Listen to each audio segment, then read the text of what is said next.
CET 2026चा cut off हा धक्कादायक वाढणार आहे मित्रांनो. तो कट ऑफ कसा वाढणार आहे, त्याचबरोबर याच्या मागचे रिझन्स काय-काय असणार आहे आणि यामध्ये तुम्हाला एक सेफ स्कोअर काय असेल का त्या स्कोअरवर तुम्ही बॅटल करू शकाल. तुम्हाला चांगल्यातल्या चांगल्या इंजिनिअरिंग किंवा फार्मसिस्ट कॉलेजला ॲडमिशनही मिळू शकेल.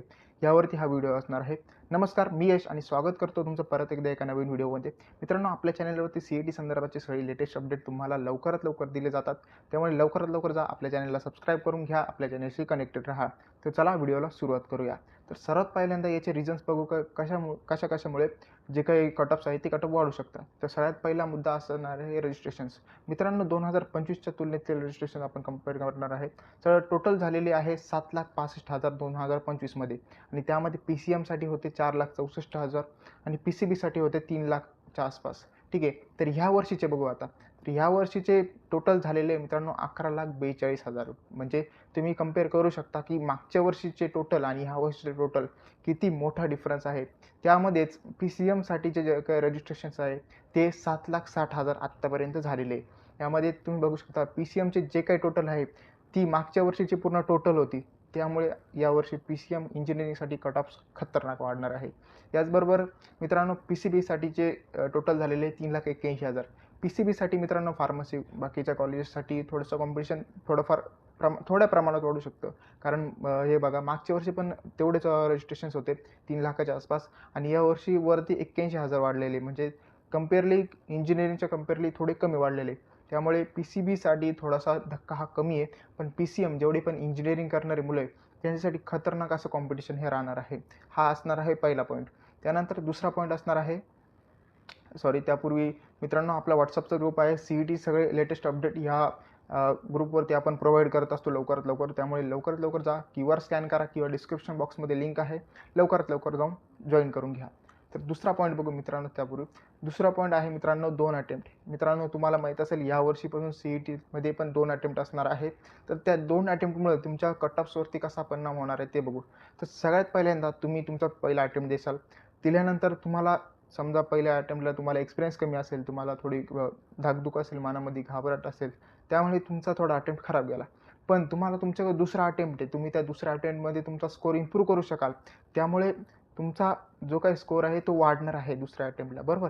तर यामध्ये काय राहणार आहे, तुमचा जो काही बेस्ट स्कोर असणार आहे तो कन्सिडर केला जाणार आहे. जसं की तुमचा पहिला अटेम्प्ट होता, तुम्हाला 120 मार्क्स आले. पण दुसऱ्या अटेम्प्टमध्ये तुम्ही एकदम स्टेबल झाला, एकदम कॉन्फिडंट झालात आणि त्यानंतर तुम्ही तुमचा पेपर दिला, तर तुम्हाला 140 मार्क्स आले. तर तुमचा काय होणार आहे, 140 मार्क्स हे कन्सिडर होणार आहे. हे तुमच्याच बाबतीत होणार नाही आहे, हे सगळ्यांच्या बाबतीत होणार आहे. कारण बरेचसे मुलं असे असणार आहे मित्रांनो की त्यांचा फर्स्ट अटेम्प्ट जरी खराब गेला तरी सेकंड अटेम्प्ट चांगला जाणार आहे. त्यामुळे त्यांचा स्कोर पण वाढणार आहे आणि या सगळ्यांचं मेन कारण म्हणजे तुमचे कट ऑफ्स वाढणार आहे कॉलेजचे या अटेम्प्टमुळं. त्याच्यामुळे याचे मेन जे काही इम्प्रूव्हमेंट आहे, जे काही फायदे आहेत ते आपल्यासमोर दिसत आहे की 2 अटेम्प्ट असल्यामुळे प्रेशर कमी राहणार आहे, इम्प्रूव्हमेंटचा चान्स जास्त वाढणार आहे आणि एक्झामचा मेन म्हणजे पॅटर्न समजून येणार आहे. त्यामुळे काय होणार आहे, बऱ्याचशा विद्यार्थ्यांचा स्कोर हा वाढणार आहे. त्याच्यामुळे कॉम्पिटिशन पण वाढणार आहे आणि कॉलेजचे कट ऑफ्स तर भयानक वाढणार आहे.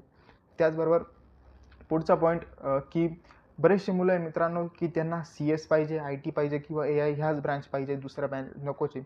त्यामुळे मित्रांनो बरेचसे मुलं या फील्डकडे जात आहेत. त्यामुळे ह्या फील्डचं डिमांड कुठेतरी वाढतं आहे आणि त्यामुळे ह्या ब्रँचसाठीचे कट ऑफ पण हाय जात आहे. तर एक सर्वेमुळे नुसार दर 100 विद्यार्थ्यांमागे 40 जणांना CS, IT किंवा AI ब्रांच पाहिजे असते. त्यामुळे ह्या ब्रांचला घेणारे विद्यार्थी खूप जास्त आहे. त्यामुळे जर तुम्हाला ह्या ब्रांचला जर ॲडमिशन घ्यायचं असेल तर तुम्हाला अभ्यास चांगला करायला लागणार आहे आणि तुम्हाला तुमचा स्कोर हा इम्प्रूव्ह करायला लागणार आहे. तर याच्यासाठी एक सेफ स्कोअर काय असू शकतो तो स्कोअर बघू मित्रांनो. जर तुम्हाला टॉपच्या कॉलेजला ॲडमिशन घ्यायचं आहे, CUP, VJTI, बाकीचे टॉप 10 कॉलेजेस आहे, तर त्यासाठी तुम्हाला 150+ मार्क्स असणं गरजेचं आहे. त्या टॉप 10 कॉलेजची लिस्ट प्लस त्याचा कट ऑफ फी त्याचबरोबर जे काही प्लेसमेंट्स वगैरे त्यावरती मी सेपरेट व्हिडिओ पण प्रोव्हाइड केलेला आहे. त्याची लिंक मी डिस्क्रिप्शन बॉक्समध्ये अवेलेबल करून देईल. त्याचबरोबर तुम्हाला एक डिसेंट कॉलेजमध्ये ॲडमिशन घ्यायचं आहे तर तुम्हाला 120+ मार्क्स असणं गरजेचं असणार आहे. त्यानंतर तुम्हाला एक ॲडमिशन म्हणजे इंजिनिअरिंगला ॲडमिशन घ्यायचं आता कोणत्या पण कॉलेजला चालेल, थोडं लोअर लेवलला पण, तरी पण तुम्हाला 100+ मार्क्स असणं गरजेचं असणार आहे.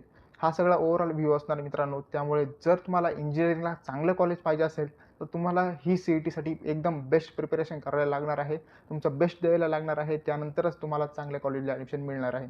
अशाच पूर्ण अपडेटसाठी आपल्या चॅनलला आत्ताच सबस्क्राईब करून ठेवा आणि आपल्या चॅनलशी कनेक्टेड राहा. थँक्यू.